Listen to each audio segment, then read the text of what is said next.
So it looks like a lot of fans are really mad at a particular scene in the new JJK episode.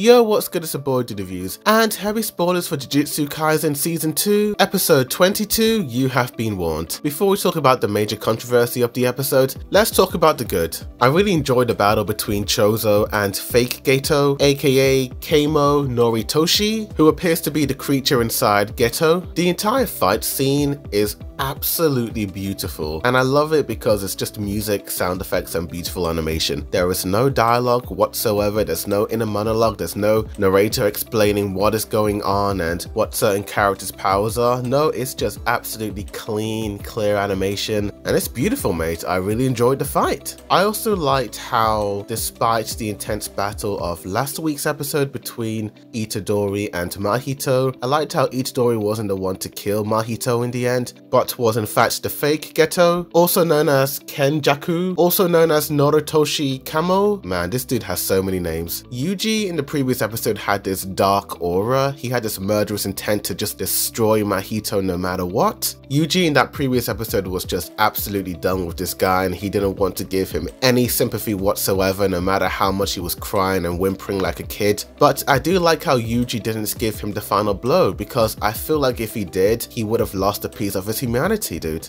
Instead, it's this Noritoshi guy who is referred to as the worst sorcerer in the world. So it's really fitting that the worst sorcerer in the world killed the worst special grade cursed spirit. But as soon as Mahito was out of the picture, it allowed for a lot of comedic moments in the episode, like the scene where Chozo tells Itadori to call him brother and Itadori is just looking at him like a weirdo. It's nice that Itadori is still Itadori despite all the tragic events that have unfolded. But speaking of Chozo, I did find this part of the episode to be quite confusing, yet very shocking at the same time. We don't know too much information so far, and I'm an anime only, so I have lack of information regarding everything to know about Chozo and his brothers. So we found out that Noritoshi mixed his blood in Chozo's mother, but regardless of this, Chozo is able to feel any changes to any of his blood-related siblings, which is a side effect to his technique, no matter how far away they are. And when his brothers died, he obviously sensed that, and when Itadori was on the verge of death, he was feeling Itadori dying. Now Chozo, mate, I don't quite know if that means that Itadori is your long lost brother, but we still don't know too much into Itadori's past and who his parents were. We only know his grandfather, but that's about it. Itadori's origins are a complete unknown at this point in the story, and even though this was a little bit funny, I couldn't quite tell if I should laugh or just sit in shock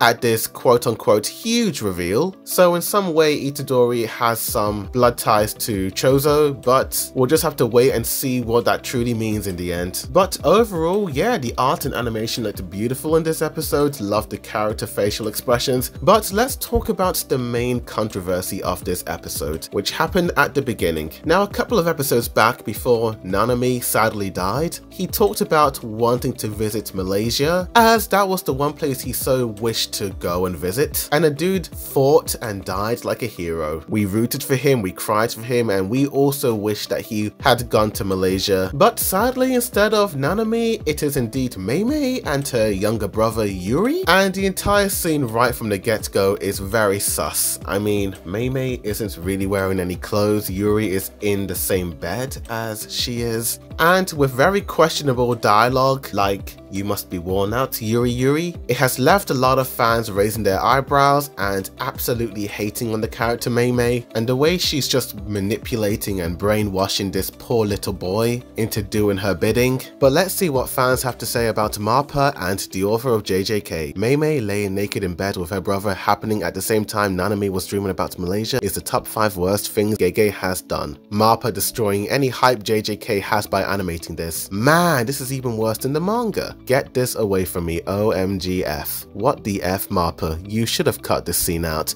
but you made it much worse. Mappa, I never trusted you, but I trusted you. Why? Crying emoji. Never forgiven Gege for setting his own series up like this, crying emoji. How did MAPPA manage to make this even worse? What the F is this? This is why people think anime is weird. Literally threw up in my mouth. I will never understand why this was necessary. Japan be on some other sometimes. Anime sometimes can be the most absurd ever. You get peak like AOT, One Punch Man, Cowboy Bebop, Castlevania, Vinland Saga, Avatar, and Evangelion, and a lot more. But then you get like this, or even Goblin Slayer, that makes me wonder why anime like this exist. I do get why people would be weirded out as well, considering who these characters are. While I do understand the criticisms, you have to understand that Mei Mei isn't a really morally correct character. I mean, look at the scene. She speaks to Yuri for a little bit and then gets out of the bed and then starts talking on the phone, talking about money, assets, stocks, and all that jazz. And this entire scene honestly reminded me of Game of Thrones, where in Game of Thrones, it isn't the good, nice people that live and survive in the world, but the ones that are morally grey, the schemers, the ones that have to get their hands dirty, are the ones who thrive in that world, which is very similar to the world of JJK, and it's showing us how dirty and corrupt their society is, showing this grown woman using this little kid to get her own way. It's sickening, but it perfectly captures how morally grey the world of Jujutsu Kaisen is, how not everyone in this world is good or evil. Some do lean more to the black and some do lean more to the white, but at the end of the day, everyone is morally grey. Despite characters like Itadori, Nobara, Fushiguro, Nanami all fighting for what's right and what they believe in, Mei Mei fights only on the condition that she will get paid money. It doesn't matter what happens to her comrades, as long as she gets paid in the end. That's what Mei Mei is all about. And it's like my boy Dumbledore always said, it's not our abilities that define who we are, it is our choices. And Mei Mei's choices have truly defined who she is, a disgustingly corrupt individual living in a mad